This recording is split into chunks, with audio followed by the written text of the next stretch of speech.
Дэлхийн монголчуудын MJL радио 88.3-ыг сонгон сонсож байгаа сонсогчдод баярлалаа. 7 хоног бүрийн Давос баасан гарагт 9 цаг 10 минутанд та бүхэнд хүрдэг. Ямааны махан халуун дээр нөрөөтэй Hot Topics нэвтрүүлэг эхлэхэд бэлэн болсон байна. Hot Topics нэвтрүүлгийг радиогийн 2 дугаар студиэс хөтлөгч Царай муутай айрын миний бий болон Ааш муутай айрын нар хамтран хүргэн найруулагчаар Чимбат ажиллаж байна. Өнөөдрийн Hot Topics нэвтрүүлэгтээ маань илүү холыг хамтдаа туулын өрөөтэй Rovelo брендийн дугуй хамтран ажиллаж байна. За мөн Wuling брендийн аль бисны дистрибьютор MTS Motors компани хамтран ажиллаж байна. Өглөөний мэнд арай сайхан амарсан уу? Өглөөний мэнд сайхан амарлаа. Сайхан амруу. Сайхан амарсан. Зя. Hot Topics нэвтрүүлгээр бүгдээрээ дэлхийд дахинд хамгийн халуун, хамгийн анхаарлын төвд байгаа сэдвүүдийг үлгэж аваад ярьдаг. Зя. Тэгэхээр эхлээд би YouTube дээр ирсэн комментнуудаас уншаа тий. За. За манай байнгын сонсогч Болор Кристал 9751 ийм комент бичжээ. Сайн байна уу хоёр айрын та хоёрын байнгын сонсогч Лондон хотоос мэдчилж байна. Кэр Стармер ялтчгүй ямар нэгэн юм арт түмэндээ хийх болсон шалтгаануудын нэг нь цагаачтын асуудлаа. Яагаад гэвэл реформ нам буюу одоо өрсөлдөгч Найжел Фаражийн нам саяхны сонгуульд ялсантай холбоотой мэдээллүүдийн тайлбарууд хийж байгаа чинь янзтай шүү гэсэн байна. Тэгэхээр ялчгүй нөгөө улс төрийн өрсөлдөгч нь гараад ирэхээр ямар нэг юм хийхгүй бол одоо улс төрчдийн үед болдгүй юм билгүүд одоо бодвол тий. За дараагийн комент болохоор Тунгаа довдон 7461 гэдэг хэрэглэгч маань хэрэг дуртай болохоор та хоёрыгоо сонсох гэдгийг хүлээдэг шүү баярлалаа гэсэн байна. Бит хоёрын бас хэрэг дуртай гэж тоймгүй. Үгүй харин тэ энэ нэвтрүүлгийг хөтлснөөс хойшоос их өөрөө бүр илүү хэлэх хэрэг дуртай юм уу? Хаагаар юу болж ийн гэдээ үздэг бас баг дадалтай болоод байна. За өнөөдрийн сэдвүүдийг ерөнхийдөө таймлаад гэлс хүргэе гэж бодлоо. За Америк нэгдсэн улс даяар бол NBA-тэй холбоотой сэдв бол ерөөсө бүх талаар тэргүүлж байна. За түүний дараа Францад ийм асуудал Emmanuel Macron гэдэг хайлт тэргүүлээд араас нь сонирхолтой хоёр хүний нэр орж ирсэн байна. Kim Kardashian, Gerard Depardieu. Тэгээ өнөөдөр бол энийг ярьж амжихгүй бах. Kim Kardashian нөгөө шүүх хурлыг хэлж байгаа. За түүнтэй холбоотой Францад Kim Kardashian-ыг хайж байгаа бол Gerard Depardieu 76 настай алтартай Францын одоо жүжигчин байна. Хүчингийн хэрэгт нэр холбогдсон. За түүний эсрэг хоёр багада хоёр одоо хүн нэр юу ятсан байгаа. Ялт мэдээлсэн байгаа. Гомдол гаргацсан. Нийт 20 эмэгтэй гомдол гаргасан байна гэж мэдээлсэн. Тэгээд Францд 50 мянган хайлттайгаар тэргүүлж байгаа юм байна. За тэгээд мөн одоо Америк нэгдсэн улсад Өмнөд Африкийн цагаачд дөрвөгчд гэсэн хайлт 50 мянган хайлттай Америк нэгдсэн улс бас тэргүүлж байлээ. За энэнийг бас чадвал тодруулаад ярина гэж бодож байна. Питер Салливан гэдэг хайлт Их Британд 20 мянган хайлттайгаар 50 мянга болсон байлээ. За өчигдөрхөн үзсэн 20 мянга болсон. Өнөөдөр 50 мянга болсон. Питер Салливан гэдэг хүний хүнтэй холбоотой юу болоод байгааг нь бүгдээрээ ярина. За мөн Сальма Хайек гэдэг хайлт Америк нэгдсэн улс ер нь дэлхийд даяар ерөөсөө энэ тэнд гарч ирж илээ. Тэгэхээр Сальма Хайекийн талаар бүгдээрээ ярина. За. Захны мэдээлэлээс өрөх үү? За тийм. Захны мэдээлэл дээр за манай ахтай холбоотой мэдээлэл орж ирсэн. За манай ах бол угаасаа л одоо тэгэл хийдэх хүн. Ингэсэн байна. Ер нь одоо улс төрчдийн хувьд одоо гадны ямар нэгэн улсын тусгаар улсын удирдагчдаас бэлэг авах хориотой байдаг гэж би ойлгоод байна. Хэрвээ тодорхой ингээд улс болгоны дотоодын хууль журам нь өөр байдаг байх. Гэхдээ тодорхой хэмжээний мөнгөн дүнгээс давсан тохиолдолд одоо юунда албан ёсоор тамгын газартаа мэдээлдэг ч юм уу. Монголд бол тийм байдаг гэж би сонсчихсан. Жишээ нь цаг бэлгэнд авсан бол тамгын газар заавал мэдээлдэг ч юм уу. Хэрвээ нөгөө үнэн дүнгээс нь хитрэх юм бол зөрүүг нь төлдөг гэлөө би яг баримт тавь мэдгүй. Тэгэхээр би тийм сонсчихсан. Тэгвэл Америк нэгдсэн улсад бол ерөнхийлөгч удирдах албан тушаалтан хүн тусгаар улсаас ямар нэгэн бэлэг авах юм бол конгресстэй мэдэгдэх ёстой. Конгресс зөвшөөрж бэлэг авах нь яг үндсэн хуулиараа зохицуулагддсан юм байна. Эвчиг Дональд Трамп маань одоо Катар гэдэг улсаас 400 сая долларын үнэтэй онгоц авноо гэж сууж. Бэлгэнд юм уу? Тийм, бэлгэнд 400 сая доллар. Тэр чод яадаг онгоц болоо 400 сая доллар юм уу те? Boeing 747 гэдэг онгоцыг бэлгэнд аваад ер нь бол авна гэдгээ одоо өөрөө бол аав нь хүн өгж ин катарчууд өстө үнэхээр одоо катарчууд ингэж яах ч яста сайхан арт түмэн юмаа гэж цаачиг тиймэрхүү юм ярьсан юм байна л та. Тэгээд ялчгүй Boeing 747 гэдэг онгоцыг аваад одоо өөрийнх нь яг Air Force гэдэг яг өөрийнх нь төрийн хөлөг байгаа шүү дээ. Эннийхээ оронд ашиглана гэсэн ийм мэдээлэл хийгээд байгаа юм байна.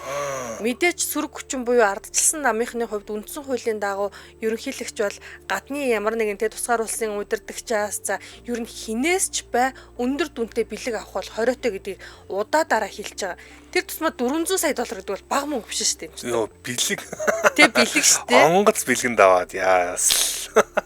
Тэг авахар болсон байсан. Тэг ер нь бол өөрөө за одоо өөрийнхөө яг Truth Social буюу өөрийнхөө Twitter дээр бичснээр заяа Батлан хамгаалалт департамент маань нэгэн бэлэг авж байгаа. Үн төлбөргүйгээр 747 гэдэг энэ онгоцыг худалдаж бид нар хүлээж аваад одоо энэ 40 жил болоо те үеийн өнгөрөөд байгаа Air Force One гэдэг одоо онгоцоо солино гэдэг ийм мэдээлэл өөрөө хийцэн. Албан ёсоор хийнгүүт нь мэдээж энэ ч одоо тэгэл бөөн бужиг нам бол. За хойноос нь ингээд нөгөө сэтгүүлчд асууж л те. За яагаад та онгоц авч байгаа? Катарчууд яагаад өгж байгаа юм ч юм уу те асуулт асуусан чинь катарчууд нэр үнэхээр сайхан те энэ үнэхээр сайхан үйлдэл шүү. Би өөртөө үнэ талархаж чинь те ийм сайхан саналаас би хизээч татгалзахгүй гэж бүр би яг энэ дээр энд би хэтрүүлээгүй BBC дээр байгаа өөрийнх нь ингээд нөгөө үгнээс нь ишилсэн код шүү заяа. За тэгж хэлсэн байна л да. Яа, за $400 сая бэлэг өгч чинь. За Катарчууд аргагүй баян улс л та. Гэхдээ бас ерөн зөөр зарчмын хувьд ямар нэгэн хууль дүрм зөрчиж байгаа үгүй нь л хамгийн сонирхолтой байна. За үүнээс болоод бас асуудалд орж магадгүй юм шиг шүү дээ Трамп. Трамп бол нэг биш удаа нэлээд хэдэн нэжгээд асуудалд орчихсон. Орохтой бүр маш хүнд ноцтой хэлбэрийн асуудлууд ороод тоохчгүй одоо ингээд хоёр дахь удаа сонгогдчиход байгаа. За сүүлчийн 2016 онд Америк нэгдсэн улсын ерөнхийлөгчөөр сонгогдоод за одоо буухын алдад одоо төрийн эргэлт хийх гэж оролцсон гэд бага хүмүүсийг уриалаад нөгөө хүмүүс нь шоронд ороод зөндөө асуудалд орсон. За тэр бол одоо бас нэг асуудал дэлхийн нийтээр мэдж байгаа нь насан туршидын кинонд тоглосон эмэгтэйтэй нэр холбогдсон мөнгө төлсөн тэрийгэд нуух гэж дарах гэж оролцсон гэх мэт бас тэгэл зөндөө асуудалд оролцож исэн. За одоо тэгэл бас ээлжид одоо юунда сенсацтай орж ирлээ те. Эмэгтэйчүүдэд бэлгийн дарамт үзүүлжсэн гэдгийг хүлээн зөвшөөрсөн яг өөрийнх нь яриа цэцэгдсэн шүү дээ бичлэг нь. Тэр бичлэг бүр зэрлэгтэй. Эмэгтэйчүүдийг бол яах ёстой ч зүгээр атхаад базаад авчлаа те. Доогоор нь базаад авчихлээ. Яас. Өнгөрсөн 2 сар Трамп Боингтой ер нь бол нэг тийм сэтгэл хангалуун биш байна. Боингтэй манад Air Force одоо төв буюу одоо шинэ онгоц өгөхтэй байсан өгч чадахгүй байна гэд ингээд нөгөө жоохон жонжон гэдээсэн. Тэгээ бүр ингэж хэлжсэн юм байна л да. Тухайн үед цагаан ордон ингээд Боингийн хүлээгээд байхгүй шинэ онгоц авт юм уу яад ингэж яг ингэж хэлжсэн. Одоо бүр ингээ яад гэдэг үг байгаа шүү заяа. Ингэж хэлжсэн бол яг энэ дээр нь одоо катарчууд маш хурдан одоо тоглолт тэгээд $400 сая ингээд онгоц нь одоо Флоридад байгаа бүр Палм мэрэг дээр. За тэнгууд энэ дээр нь Трамп өөрөө очиж үзсэн нөгөө онгоцоо. Дотроо 3 унтлахны өрөөтэй, тусгай хувийн лонжтой, за тэгээ офисын өрөөтэй. За тэгээд ер нь л бол ингээ юмтай маш тансаг зэрэглийн $400 сая хэмжигдэх энэ онгоцыг тэгээд ерөнхийлөгч бол өөрөө авна л гэдэг. Тэгээд үндсэн хуулийн дагуу энэ нь 20-той одоо тэг юу болохыг бүүнөр харж л байдаг байх та. Харъя та тий. За манай нэвтрүүлэгтээ илүү холыг хамтдаа дуулын яваа тий. Rovelo брендийн дугуй хамтран ажиллаж байна. За тэгэхээр Rovelo чанар ба үнийн төгс тэнцвэр гэж хэлж болно. Хэрвээ та бат бөөх удаан эдлгээтэй за 2025 онд үйлдвэрлэгдсэн шинэ дугаа авахыг хүсэж байвал Rovelo хамгийн ухаалаг сонголт байх болно. За тэгэхээр Канада улсын инженеруудын боловсруулсан энэ дугуй нь Монгол орны эрс дэрс уур амьсгалд илүү тохиромжтой гэдэг. Тэгээд аюулгүй эдийн засгийн хэмнэлтэд дугуй хэрэгтэй бол ер нь Rovelo гэдэг одоо чийжлээд авчихад гимгүү. За Facebook руу нөрөөтэй мэдээллийг аваад илүү хоолыг хамтдаа туулъя гэдэг уриатай. Яагаад Монголын энэ эрс дэрс уур амьсгалтай тийм үү? Бид нар ч одоо 100 хөдөө гадаа их явдаг тий. Одоо хадархаг уулархаг нутгууд манад бас их байдаг. За тэгвэл энэнд яагаад зохицоод байгаа юм бэ гэхээр Хойд Америкийн зах зээлд зориулагдаж үйлдвэрлэгдсэн болохоор Монголын яг энэ байгаль орчинд хамгийн их тохирно гэж үзээд байгаа юм байна. За дээрэс нь үн төлбөргүй ухсралт суйрлуулалт 24 цагийн турш одоо хийж байгаа юм байна. Өдрийн 26-ын цаас дуртай үед очиод үн төлбөргүй ухсралт суйрлуулалт хийлгэж авч болно. Худалдан авалт бүр за дээрэс нь бэлэгтэй. За энэ дотор нь Son, StorePay, за MonPay зэрэг зээлийн аппуудаар бас та энийг худалдаад авах боломжтой юм шүү. Би нөгөө дугуй ерөөсөө өвөл зүүнийх гэж тустай байдаг гэж ерөөсөө мэддэггүй байсан. Ямар сандаа түрүүн чамаас full option гэж юу гэсэн үг гэж суужсэн шүү дээ. Тэгээд тэгсэн чинь яг Rovelo болохоор хит халуун хит хүүтэн чанараа алдахгүй. Тэгэхээр улирал харгалзахгүй ямар ч үед ашиглах боломжтой 4 улирлын дугуй гэдгээр онцлог юм. Тэгэхээр өвөл Ровеллото байсан бол 100 солино гэдэг шаардлагагүй. Ерөөсө 4 улирлын турш Ровелло бол чанартай, эдлэгээ төсвөртэй байх нь шүү дээ. За Канада улс бол мэдээж хэрэг өргөргөөр яг манай улстай яг адилхан өргөрөгдөдөг. Цаг агарын хувьд бол яг адилхан шахуу гэж ярьдаг улсуудын ганц цөөхөн улсуудын нэг. За тэгэхээр Канада улсад үйлдвэрлэгдсэн Ровелло дугуй Хойд Америкийн Erstis цаг агаар Балтаа зам зориулагдсан дугуйг та бүхэнд санал болгож байна. Ровелло Tire Mongolia гэдэг та бүхэн Facebook-ээс хайгаарай. Альбасны Facebook пэйж нь байгаа. За 3 салбартаа очиод солиулж болно. Баянгол дүүргийн циркийн урд нарны зам дагуу Төмөр замын музейн дэргэд байрлах Сод Монгол шатхуун түгээгүүр дээр очиж үйлчлүүлж болно. За мөн хаан улдурын Тэц дүүргийн зам дагуу Яармгийн шинэ гүрнээс баруун талд байрлах бас салбар байгаа. За Сод Монгол шатхуун түгээх станц. Баян зүрх дүүргийн Батлан амлах их сургуулийн чанх ард нь бас Сод Монгол шатхуун түгээгүүр дээр Ровелло дугуйг таачаад дуртай үедээ солиулах боломжтой мөн. Харин утсаар мэдээлэл авъя гэвэл 7799 77 гэдэг дугаар байна. Энэ шийдэл хэвчтэй янзын дугаар ш. 7799 За манай нэвтрүүлэгтээ илүү холыг хамтдаа дуулын өрөөтэй Ровелло брендийн дугуй хамтран ажиллаа. Баярлалаа. Баярлалаа. За Hot Topics нэвтрүүлэг үргэлжилж байна. Дараагийн сэдвлэгээ бүгдээрээ орцгоё. За Америк нэгдсэн улсад бас Jason Tatum гэдэг хайлт 1 сая хайлттайгаар тэргүүлж байна. За тэгээ NBA mock draft гэдэг одоо ийм хайлт бас 500 мянган хайлттайгаар тэргүүлж байна. Тэгэхээр ер нь бол Америкийн улс нэгдсэн улс даяар нэг NBA буюу Саксны лигийн лиг даяар тоглолт өчигдөр болсон тоглолт NBA драфттай холбоотой мэдээлүүд тэр чигээр анхаарлын төвд байгаа гэж хэлж болно. За үүн дээр нэмэгдээ Тимоти Шаламе гэдэг энэ нэр 50 мянган хайлтайгаар энэ өчигдрийн уржигдэр гэсэн үгтэй өчигдөр болсон тоглолт буюу Бостон Селтикс Нью-Йорк Никсийн хооронд болсон тоглолт дээр Тимоти Шаламе харагдсан нь бас хүмүүсийн анхаарлыг татаад байгаа. За эндээ бас Стефан Дикс гэдэг бас хайлт 100 мянган хайлтайгаар энэ тоглолттой холбоотойгоор хайлт гарч ирээд. За энийг гэдэг манай арай илүү тодруулаад ярих байх. Би NBA-ийн драфт дээр юу болсон бэ гэдэг тухай мэдээлэл хүргэе гэж бодлоо. Энэ дотроос нь онцлоод. За NBA драфт гэж нэг гоё зүйл болдгоо. NBA бол мэргэжлийн сагсан бөмбөгийн хамгийн оргил лиг. За тэгээ доор нь байдаг коллежуудын NCAA лиг байдаг. Энэ дотор шинэ залуу тоглогчд гарч ирж байдаг. За энэ шинэ залуу тоглогчдыг хэн аль баг авсан нь ерөөсөө одоо бүх асуудлыг шийддэг гэж хэлж болно л та. За тухайлбал Майкл Жордан 1984 оны драфтаар 3-аар сонгогдчихсэн санаж байна. 3-аар сонгогдоод Чикаго Буллс авч ирсэн. Чикаго Буллс аваад за Чикаго Буллс 5 удаагийн авраг ингээ авч ирсэн. LeBron James Cleveland Cavaliers гэдэг бас сул багт очоод Cleveland Cavaliers-тагаа бүгж авч ирсэн. За ер нь бол одоо гих мэтчин драфт бол NBA-ийн багуудын ирээдүйг шийддэг юм систем гэж хэлж болно. Гэхдээ энийг яадаг вэ гэхээр плей-офф буюу хамгийн шилдэг багууд нь шалгарчлаа. Плей-оффтой шалгараагүй 14 баг нь драфтаар одоо хамгийн тоглогчдыг тухайн жилийнхээ шилдэг тоглогчд нэрлж авах юм эрхээ авдаг. За. Тэгэхээр чансаа муутай багууд авах магадлал илүү өндөр байдаг гэсэн. Тэр нь цаанаасаа NBA хөрсөлдөөнтэй болох зорилгоор байдаг маш гоё системүүдийн нэг. Сонин тогтолцоо юм тий. Тэгэхээр энэ жилийн драфтыг хэн авах вэ гэдэг нь хүн болгоны анхаарлын төвд байдаг. Ер нь бол сул багуудаас авах хэрэгтэй байдаг юм байна л да. Тэгсэн чинь энэ жил бодлиан болсон. За. Энийг бас яг хамгийн доор бичигдсэн багаас биш 14 одоо плей-оффт шалгараагүй багаас санамсаргүй аргаар төвөрлөдөг нэг тийм систем байдаг юм байна л да. Тэгсэн чинь энэ одоо жилийн хамгийн одоо драфтыг хожихгүй байхгүй нэг драфтын номер 1 гэдэг хамгийн дуртай тоглогч сонгоод авна гэсэн үг шүү дээ. Энэ эрхийг хэн авах болсон бэ гэсэн чинь Dallas Mavericks гэдэг маш хүчтэй баг авцсан. 14 дотор байхсгүй ер нь энэ драфтад ялах магадлал 1.8%-тай хамгийн магадлал буутай уг нь бас муу багд очих ёстой шүү дээ драфтын номер 1. Тэгсэн чинь Dallas Mavericks авцсан. За ингээд Dallas Mavericks хил хамд үрдсэн Dallas Mavericks юу болчоо тэр дотор. Гэхдээ тэр одоо өөрөөсөө бол NBA бол одоо бөөн асууж байгаа энэ одоо та нар одоо авилгал авсан юм шүү, булхацсан юм шүү. Бөөн асуудал авсан ч үгүй энэ системээрээ л ингэж явсан. Тэгсэн чинь ингэж дарчлаа гэдэг.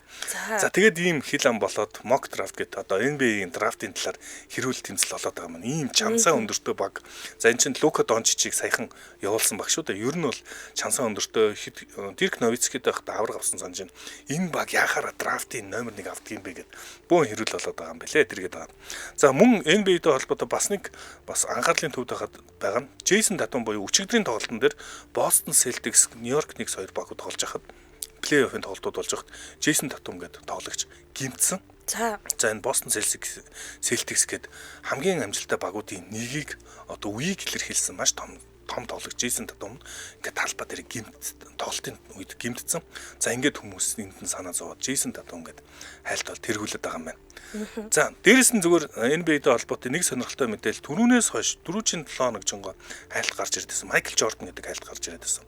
Майкл Жордан аль биесны NBA тайлбарлаж эхэлж байгаа. Гэхдээ шууд тоглолт тайлбарлахгүй ер нь бол ингээд нөө тайлбарлагчийн анхны ийм ажилласаа хийж эхэлж байгаа. За энэ хүмүүсийг бас их баярлуулж байгаа юм шиг бол яг тэгвэл Майкл Жордан гэдэг бол одоо цагийн дэлхийн түүхэн дэх баг хамгийн шилдэг тамирчин гэж явдаг энэ хүн ийхүү тайлбарлал хийж эхэлж байгаа нь бас хүмүүсийн анхаарлыг татаад байгаа юм байна.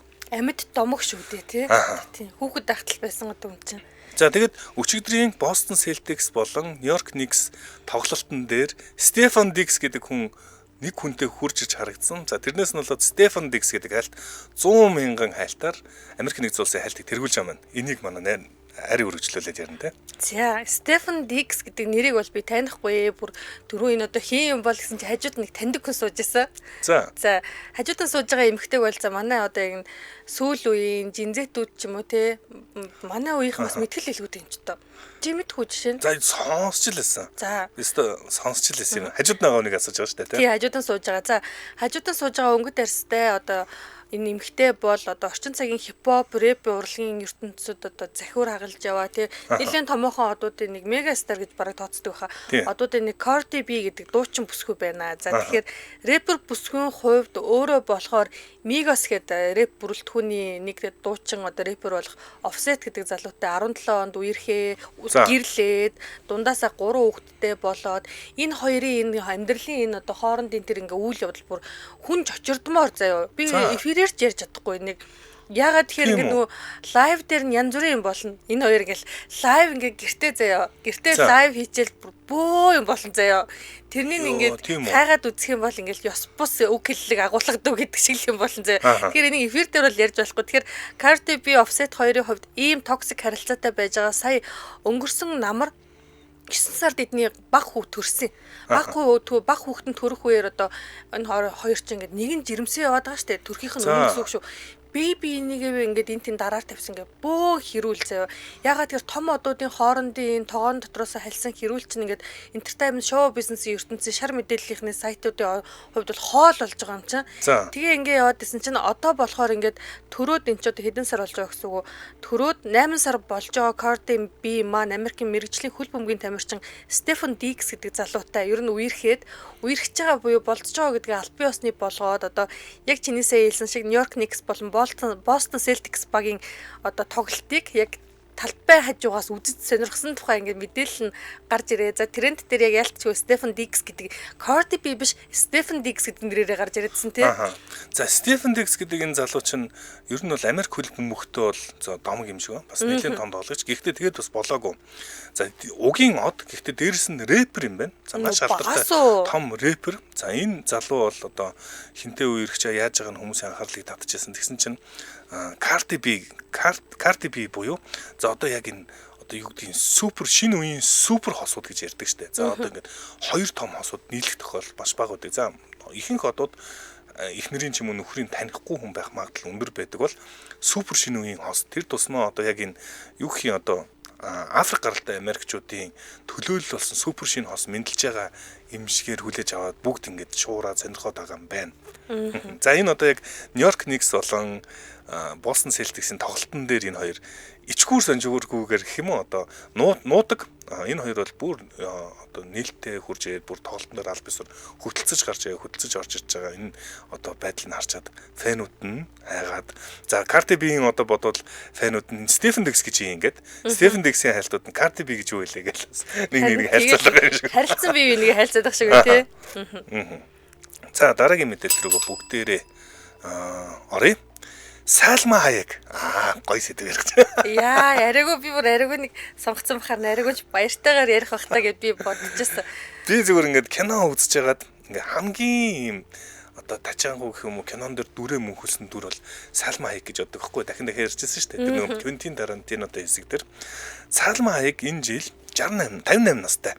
За тэгээд спортс Illustrated гэж сэтгүүлээдэг. За энэ swimsuit гэдэг Sports Illustrated-ийн нүүрэнд ингээд жил болгон нэг одоо моделийг сонгон шалгаруулдаг. 2025 он жил болгоны 5 сард ийм шалгаруулт юм байна. Хин шалгарах вэ? Sports Illustrated-ийн нүүрийг хэн тахлах вэ? Нүүрэн дээр хэн гарах вэ гэдг нь хүмүүсийн бас маш чухал ач холбогдолтой зүйл байд юм байна. За тэгсэн чинь энэ жилийн 2025 оны нүүрэн дээр тахлах хүн нь 58 настай Сальма Хайек болж таарсан.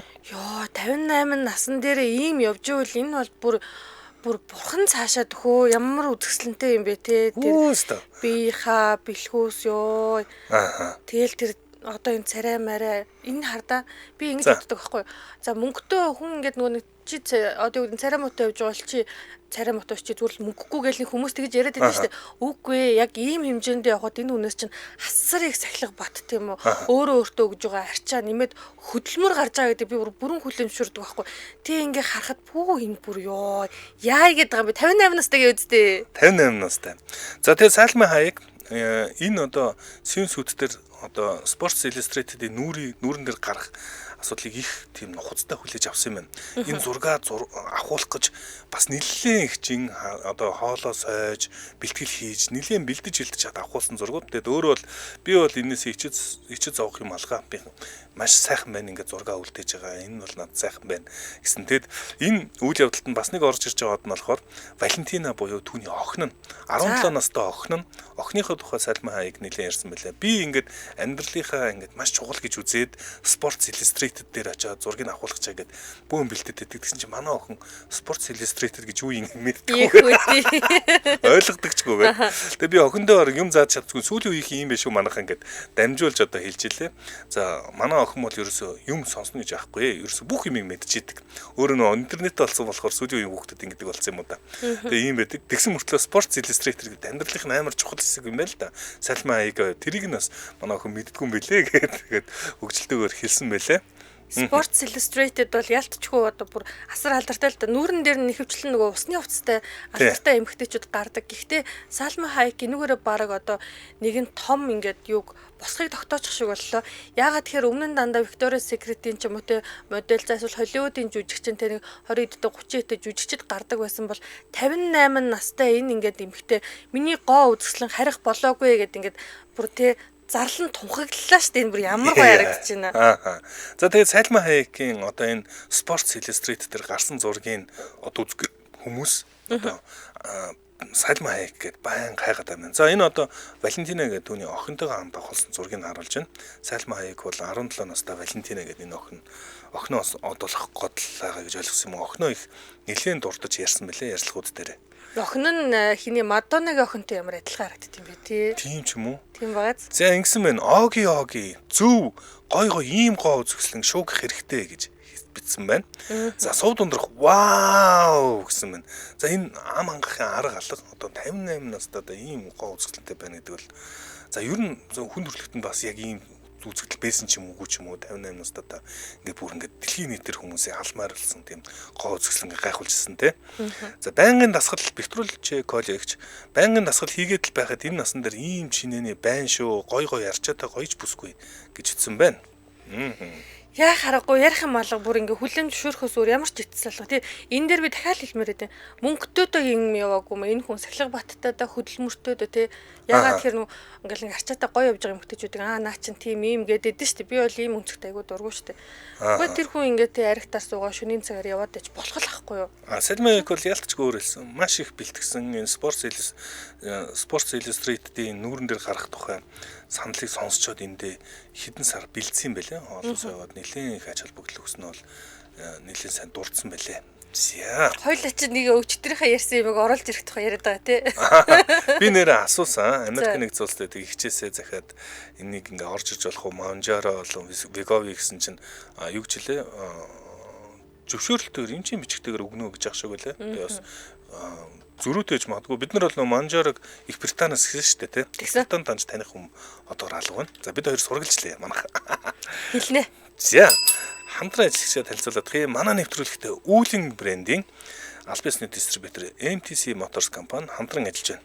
За MTC Motors компанийн маань Prussian үнээр шинэ автомашин уриатаагаар үйл ажиллагаа явуулж байна. Тэгэхээр тус автомашин үйлдвэрлэгч SAIC General Motors, Wuling Motors корпорац нь Европ стандартын машин үйлдвэрлэж Америкийн зах зээлд нийлүүлдэг. Тэгэхээр энэ дунд нь Volkswagen, Audi, Chevrolet гэдэг машинууд багтдаг.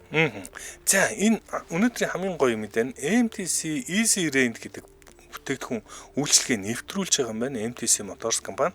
За энэ яадаг гэхээр цахилгаан автомашины түрээсийн үйлчилгээг нэвтрүүлж ажиллах боломжтой болж байгаа юм. За UBCab Express компанитай хамтраад Монголд анх удаа хүргэлтийн үйлчилгээнд Wuling Bingo одоо цахилгаан автомашиныг нэвтрүүлээд туршиж эхэлсэн байгаа юм. 10 цаг түрээслээд өдрийн одоо 15 цаг түрээслээд 75,000 төгрөгөөр 75,000 төгрөгөөр өдрийн турш одоо 10 цагийн турш цоо шин тэг гүйлтэй цахилгаан автомашин та түрээсэлж болох юм байна. 50,000 барьцаатай юм байна. Түрүүн би бүр аригунаас хэд дахиж хэлсэн те. Би зөв уншиж гинөө, би зөв ойлгож гинөө. 10 цагийн турш 75,000 төгрөгөөр цоо шин тэг гүйлттэй цахилгаан автомашин түрээсэлж болно гэдэг байгаа байхгүй. Тэг бүр эн чинь ингээд сонсоход хүртэл ингээд итгэмээргүй сонсогдоод тэг би энэ ямар гоё үйлчлэгээ вэ гэж бодоод байгаа. За ер нь ирээдүйд одоо яг энийг бол одоо shared economy гэж ярьж байгаа, circular economy гэж ярьж байгаа. Яг ингээд нөх хүн өмчлөх шаардлагагүй ингээд түрээслээд аваад явцдаг бол бүр гоё юм байна гэдэг Европын том хотод дандаа юм нэг түрээсэлдэг үйлчлэгэнд гаргаж байгаа. Тэрний араас бас маш том ажлыг, маш чухал одоо юм боломжийг MTC Motors компани ингээд үзүүлж байгаа юм байна. За баяр хүргэе. Гоё юм. За эдний MTC Motors компанид худалдаалж байгаа Wuling Alphas нь 46.8 сая төгрөг юм байна. За энэ бол SUV буюу Jeep одоо Jeep төрлийн машин 100 км-т 6 литр бензин эздэг энэ хэмнэлттэй юм машин байна. За дараагийн одоо удахгүй болохоор Wuling Yangwang гэж 100% цахилгаан бүхээгтэй автомашин. За бензин цахилгаан усалсан хөдөлгөөртэй Wuling Starlight S гэдэг автомашин оруулж ирж байгаа. Тэгэхээр энэ машин хослолсон хөдөлгөөрөөрөө заяа 100 км-т 3.8 литр бензин зарцуулдаг гэж байна. Хөстө бүр юм байд юм уу те? Хэмнэлттэй юм те. Цахилгаан машинууд ер нь хамаагүй хэмнэлттэй болж таарад байгаа. За тэгэд бүх машин хамгийн гол нь Европ стандартын дагуу үйлдвэрлэгдэг. Түрүү хэлсэн Chevrolet, за Audi, Volkswagen гэдэг машинуудыг бас угаас үйлдвэрлэдэг юм Европ стандартын машин үйлдвэрлэдэг. Үйлдвэрт нь үйлдвэрлэсэн машинууд. За аюулгүй 5 одтой энэ хүчтгсэн ганаар одоо кузуудыг хийсэн учраас аюулгүй байдлыг бол хангадгаараа нэлээд өндөр аюулгүй байдлын чанартайгаар онцгой юм машинууд байна. Хэдийн зах зээлийг Wuling брэнд бол тэргүүлдэг. За аюулгүй машин нь одоо 1.5 хөдөлгөөртэй гэж хэлж байгаа. Үнэн нь бол ерөөсө 38.8 саяас эхэлж байгаа. За 120 саяын хооронд машинууд байгаа шүү. За машин худалдаа авсан хүмүүст улсын дугаар авч өгөх, бичиг баримтны бүх зардлыг гаргана. Тэгээд нэмээд бензин дүүргэлт, борооны хаалт, шалавч бэлгэнд өгнө гэсэн байлаа шүү. За Wuling Mongolia гэдэг та бүхэн хайх юм бол аль биесны пэйж нэгаа энд нь ороод машинуудын загвартай та бүхэн сонирхороо. Ер нь бол надад энэ загварууд нь их гоёмсог, их хэнцэр санагдаж байгаа. Та бүхэн ч гэсэн ороод лайк дараад дэлгэрэнгүй мэдээллийг аваарай. Харин утсаар мэдээлэл авъя гэвэл 72 73 тэг юм байна. 72 33 тэг. Шоурум нь байгаа. За дарь их рүү эргээд MTC Motors-ын шоурум байгаа. Энд нь очиод машинуудаа шууд үзээд аваад худалдаж авах боломжтой шүү. Манай нэвтрүүлэгтээ Wuling брэндийн аль биесны дистрибьютор MTC Motors компани хамтран ажиллаа. Баярлалаа. Баярлалаа. За, одоо бикс нэвтрүүлэг үргэлжилж байна. За дараагийн мэдээлэл рүү оръё. За дараагийн мэдээлэл жаахан нэмэх одоо 21 гэх юм уу да. Тийм болохоор тэр үе автомашин чинь хүүхэд чинь цуг сууж яваа бол одоо суугаад долгионоос солихудаа гэж л баг анхааруулмаар санагдлаа. Ягаад гинт яриад сууж хахад бас хүүхэдэнд дэрэгдэн сууж бол эвгүй болохоор энэ хинтэй холбоотой ийм ингээд нэмэх 21 юм яригдах гад байна вэ гэхээр алдарт PAFT идэв. За PAFT-тэй холбогдох шүүх хурал эхэлсэн өчигдөр. Тэгэхээр эхний ээлжинд одоо PAFT-ийн эсрэг буюу одоо нөгөө улсын яллагчдын зүгээс гэрчүүдийг дуудаж одоо мэдүүлэг авч эхэлсэн. Тэгэхээр өчигдрийн байдлаар болохоор өмнөх X-найз бүсгүй Cassandra Ventura гэдэг бүсгүй одоо бие давхраагаа одоо бараг төрөх төгцсөн чинь нэлээд олон 3 3 дахь сар дээр гэж маргаан 9 сартаа өгөх юм уу да. За. Ийм бие давхар байж 5 цагийн турш яг мэдүүлэг өгсөн билээ шүүх хурал дээр. Тэгэхээр яг энэ мэдүүлгийн үеэр юу яригдсан бэ гэдг нь одоо яалтчгүй ингээд тренд дээр ороод ирлээ л дээ. Ягаад тэгэхээр өмнө нь болохоор за PAFD-д ингэсэн тэгсэн байна гэдэг нөгөө баримт 50 мэдээллүүдээр шуугаад байсан. Одоо болохоор яг энэ Casey Ventura буюу энэ үнэтэй 11 жилийн турш тийм үү одоо дотн харилцаатай байсан салаал нийлэл жочт буудал өсдүүлээ зодуулж байгаа ингээд бичлэг нүртэл цацагдсан энэ бүсгүй одоо мэдүүлэг дээр юу ярьсан бэ гэдэг нь бол яалтчгүй хүмүүсийн анхаарлын төвд байна. За тэгвэл одоо би юу ярьсан талаар нь яг ингээд тухас дурдаад явъя. Мэдээж би бас шууд ингээд бас нарийн ингээд нөгөө эфир дээр өргөн төлөөний эфир дээр ингээд задгаа юм бас ярьж чадахгүй. За. Тэгэхээр аль болох ингээд чадхаараа ярья. За тэгэхээр 38 настай бүсгүйн хувьд болохоор анх PAFD-тэй 19 настай байхдаа өөрөө танилцчихсан. 20 жилийн өмнө. За. Тэгэхээр тухайн үед болохоор PAFD өөрөө 37 настай байсан. За яг ингээд танилцаад эхлээд болохоор өөрийнхөө нөгөө нэг хөгжмийн компанид артистаар буюу дуучнаар аваад удалгүй нэрийн хооронд ингээд нөгөө дотн харилцаа үүсээд хайр дурлалын харилцаатай болсон. За тухайн үед энэ 19 настай охин чинь жоохон охин шүү дээ. Тэгээд тэр ингээд салбарын том ингээд төлөөлөлт шууд ингээд тэ татагдаад дурлаад ингэжсэн. Гэвчиг энэ үеэс болохоор ер нь PAFD-тэй ингэж хэлсэн гинэ гар утас ашигладаг компьютер заяа ер нь ингээд бараг ингээд нөө байршил тогтоогч тухайн үе чинь их айхтар хөгжөөгүй байсан юм уу бараг л ашиглаж гал ер нь амьдралын бүх үйлдэлүүдийг хяндаг цагддаг заяа юу идэж уухыг хүртэл заадаг. Тэгээд ингээд за ингээд намайг од болох гэж байгаа юм доо гэж бодоод тэр чинь дуучин болохгүй явж байгаа охин чинь ингээл ёстой юм байна. Энд чинь бас ингээд том продюсер хүн шүү дээ гэж харж исэн чинь үгүй ээ тэгсэн чинь сүүл рүүгээ болохоор ингээд нөгөө өөрийнх нь ингээд тэр хяналтууд нь ингээд бэлгийн биш биеийн хүчирхийллийн шин чанартай болоод эхэлсэн. Жишээ нь ингээд толгоор унд зохих те хан руу ингээд түлхэж унгаах за бүр ингээд чирж гулдчих өшөглөх бол ерөөсөө наадсахын хэрэг болж эхэлж л дээ. Гэвчээл одоо бүсгүй болохоор те ингээд нүд мүдэн хөрцөн уруул ам нь хавдцсан хэрнээл тухайн үед дэрэгдэнд байгаа л байсан. За одоо нөгөө алдарт цагаан үдшилэг буюу freak off одоо үдшилэг гэж яригадаад байгаа шүү дээ. Янз бүрийн ингээд нөгөө оддыг аваачиж янз бүр болсон. За тэгээд гаднаас биеэ үнэлгчэд авчирж исэн гэдэг. Энэ хэсэг дээр Casey Ventura-гийн хийсэн мэдүүлэг бол үнэхээр ингээд нөгөө хүмүүсийг чочирдуулаад байна л да. За тухайн яг тэр freak off гэдэг үдшилэг бол болдог байсан үнэн. Болохдоо одоо PAFD-ийн яг өөрөө ингээд те PAFD яг тэр freak off гэдэг үдшилгийнхаа үеэр өөрийгөө ямар нэгэн юмны те найруулагч киноны найруулагч гэж боддог байсан заяа. Тэгж мэдэрдэг байсан. Ягаад тэгэхээр за хэнийг авчрах уу?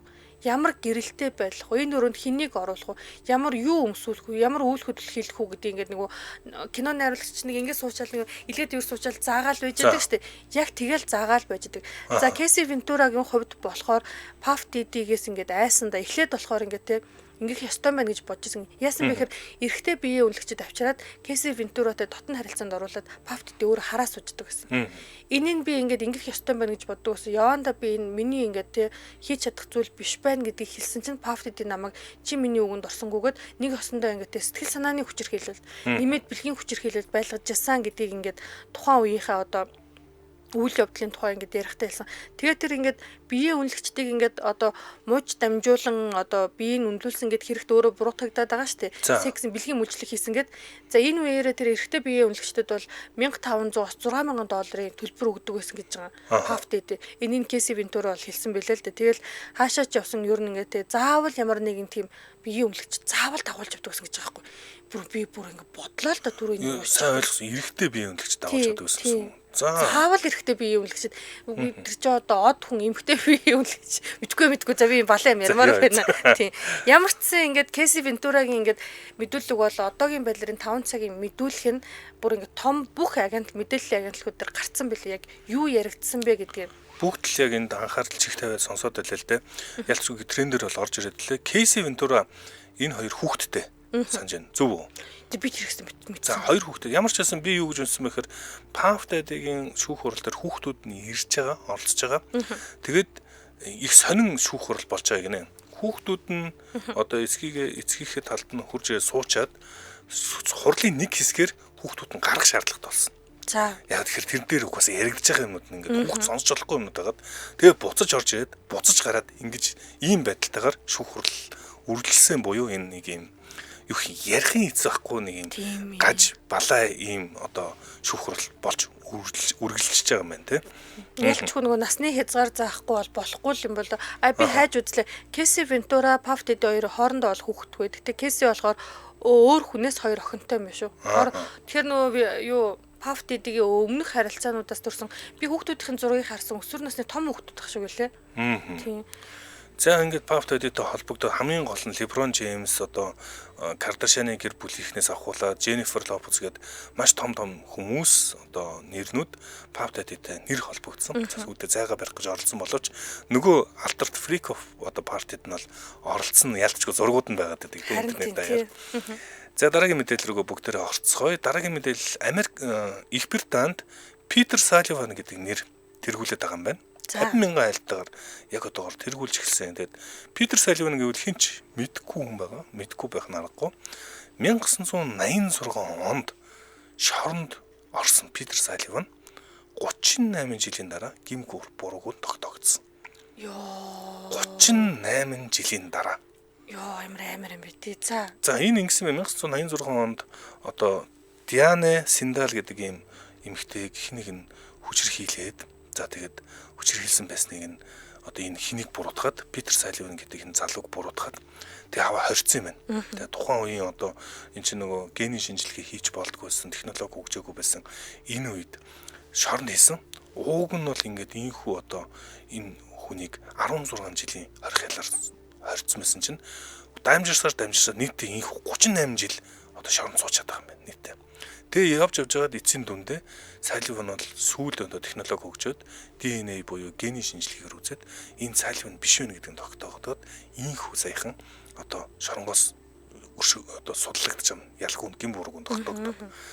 За тэгээд одоо 68 настай Питер Салливан өөрөөс нь асуусан тэр нь бас ийм хүмүүсийн анхаарлыг татаад байна л да. За энэ одоо гарч ирснээр одоо та юу гэж ямар мэдрэмж төрж ийн гэсэн чинь би тийм ууртай биш байна. Би үзэн ядал төрөөгүй байна. Надад тохиолдсон зүйл бол маш буруу. Гэхдээ тэр одоо эмэгтэй наймаалсан бол бүр харамсалтай гэж одоо ийм байдалтаар хэлсэн байна. Тэгээд үнэн ялсанд би одоо баярлж байна гэд.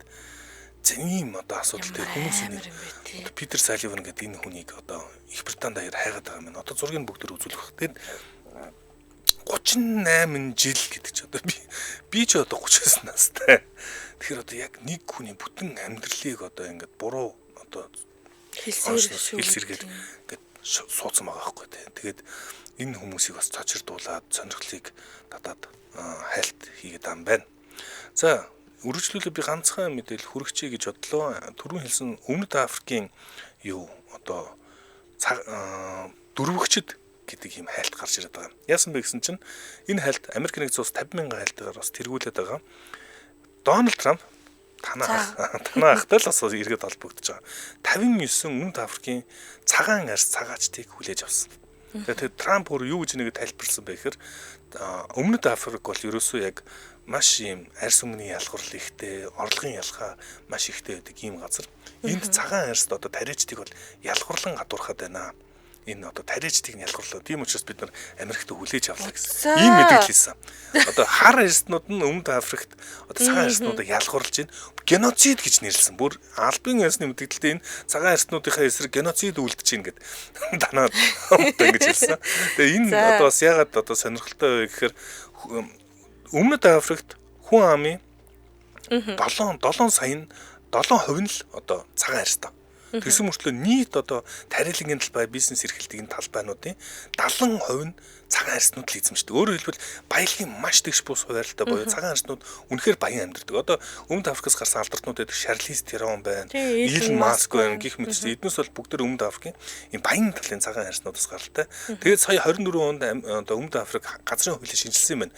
Энэ газраа ямар нэгэн байдлаар юм хийхгүй, үйл ажиллагаа хийхгүй ашиглаад байгаа зарах гэж зориулж байгаа ийм газруудыг хураагаад эхэлсэн чинь ийм одоо цагаачдыг одоо эсрэг цагаан арьснуудын эсрэг бодлого гаргаж ийн энэ бол өстой ялгуурлан гадуурхал бид нар таныг хүлээж авна гэд ийм байдалтай хүлээж авсан тэр Өмнөд Африкийн цагаач дөрвөгчдийг нь дөрвөгчд гэж нэрлээд байгаа дөрвөгчдийг нь одоо хүмүүс хайгаад байгаа юм лээ. За энэ Совд ундрах маань түрүүн бичсэн байсан нөгөө Дональд Трамп Саудад явж байна, манай энд явж байна гэдсэн. Яг одоо болохоор Трамп ер нь яг би гэлс ярьчих заяа. Ерөнхийлөгчийн бүрийн эрхийнхээ хугацаанд эхэлснээс хойш анхны томоохон гадаад айлчлал Саудын Арабид хийж байгаа. Энэ үеэрээ энэ хоёр улс маань хоорондоо 142 тэрбум долларын зэвсгийн наймаа хийнэ. Саудын Арабын зүгээс болохоор энэ хэмжээг 1.80 хүргэх боломжтой буюу ерөнхийдөө одоо тэр Арабын хойг дээрх одоо маш том түшиц буюу стратегийн түнш орноор Саудын Арабыг баттгах гад одоо Дональд Трамп хийж байгаа стратегийн нүүдэл гэсэн ийм мэдээллийг BBC өгсөн билээ шүү. За энэ хүрээд манай өнөөдрийн Hot Topics нэвтрүүлэг өндөрлөг болсон байна. Манай Hot Topics нэвтрүүлгийн өнөөдрийн дугаартаа илүү холыг хамтдаа туулж өрөөтэй Rovelo брендийн дугуй хамтран ажиллаа. За мөн Wuling брендийн аль байсны дистрибьютор MTC Motors компани хамтран ажиллаа. Сонсогчдоо өргөжлүүлээд радио мэдээгээ хүлээн аваарай. 10 цаг 10 минутаас манай эфир хөгжим төд нэвтрүүлгээр үргэлжлэх болно. Баярлалаа. Баярлалаа.